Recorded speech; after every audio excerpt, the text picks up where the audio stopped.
জুলাই জাদুঘর নিয়ে এই আলাপটা চলছে এবং আমার মনে হয় এই তথ্যটা অলরেডি আছে। 5 অগাস্টের আগেই জুলাই জাদুঘর উদ্বোধন হবে। এটার ফাইনাল কিছু কাজ বাকি আছে, সেই কাজগুলো করা হচ্ছে। সেটা মানে ওখানে যে জনবল নিয়োগ আছে, এরকম আরও কিছু কাজ বাকি আছে, হয়ে অবশ্যই 5 অগাস্টের আগে জুলাই জাদুঘর উদ্বোধন হবে। আমি এই ব্যাপারে কোনো কনফিউশন যেন না থাকে প্লিজ। আমাদের আপনি জানেন যে বিদেশে এক্সপোর্ট ছাড়া আসছি, বাংলাদেশ একটা স্বাধীন পররাষ্ট্র নীতি ফলো করবে। আমি একটা উদাহরণ দিতে পারি। আমেরিকার সাথে আমাদের একটা চুক্তি হয়েছিল, সেটা নিয়ে অনেকে অনেক রকম কথা বলেছেন যে বাংলাদেশ পুরোপুরি আমেরিকার সাথে ছাড়া আর কারোর সাথে কি সম্পর্ক রাখবে কি রাখবে না। আমি যদি এভাবে বলি, কিছুদিনের মধ্যে আপনারা দেখলেন আমাদের সরকার দায়িত্বে আসার পর আমাদের মাননীয় পররাষ্ট্রমন্ত্রী রাশিয়া সফর করেছেন। মাননীয় প্রধানমন্ত্রীর প্রথম সফর চীনে হয়েছে, সেকেন্ড সফর। ইরানের সর্বোচ্চ ধর্মীয় নেতা আয়াতুল্লাহ খামেনির জানাজায় আমাদের মাননীয় স্পিকার গেছেন। এই রাষ্ট্রের ওয়ারেন্ট অফ প্রেসিডেন্টে তিনি 3 নম্বর মানুষ। তাহলে আপনি খেয়াল করলে দেখবেন এর মধ্যে অনেকগুলো কনফ্লিক্টিং জায়গা আছে গ্লোবাল পলিটিক্সের।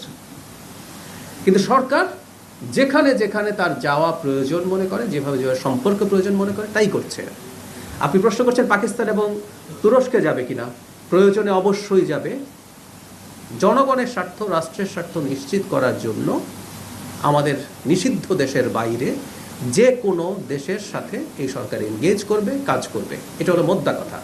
এটা নিয়ে কোনো রকম কোনো কনফিউশন আমরা যেন রাখি। আমি অলরেডি উদাহরণ দিলাম আপনাদেরকে। এই উদাহরণ প্রমাণ করে যে এই সরকার একটা স্বাধীন পররাষ্ট্র নীতি ফলো করছে। বৈদেশিক বিনিয়োগের কথা আমাদের অলরেডি তো আসলে অনেকগুলো এপিসোড আছে। এপিসোডগুলোর ফোকাসই ছিল আসলে এক্সপোর্টকে মাথায় রেখে।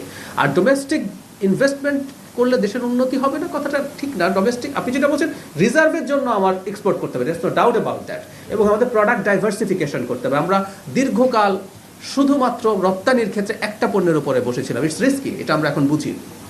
আপনি খেয়াল করবেন যে এখন এই সরকারি সংস্থাগুলো এই ইনভেস্টমেন্টের ব্যাপারে এবং বৈদেশিক মানে রপ্তানির ক্ষেত্রে যাতে আমরা ডাইভার্সিফাই করতে পারি সেই চেষ্টা করছে। অবশ্যই করতে হবে, এটা আমি আপনার সাথে একমত। সরকার নিশ্চয়ই করবে।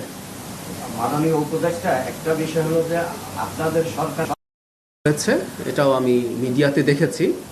আমি এই ইনফরমেশনটা সঠিক ধরেই কথা বলি। একটু বেশি দামে যদি গম কেনাও হয়, এটাও সবার আগে বাংলাদেশ।